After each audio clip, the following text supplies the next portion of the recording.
Hello, this is Deb of Phenomenal Flowers. When you're out doing vendor events, sometimes people don't want what you have. It doesn't fit their aesthetic, it doesn't fit their price point. They're not shopping for that right now, but they still want to support you.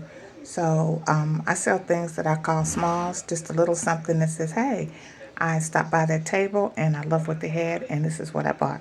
So right now in this basket that has sections in it, I've created flower pins that are gift wrapped. Right now, I only have about 15 made up. This is the gold.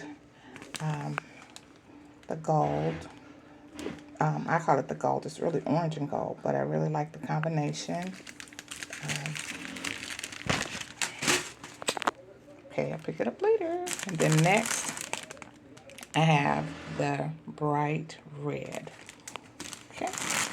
And in the front, there's Christmas pins. The price is $5 each, and it will give a person an opportunity to support you and not break their bank and to say, hey, I really like what they have, but I just wasn't in the market for it right now.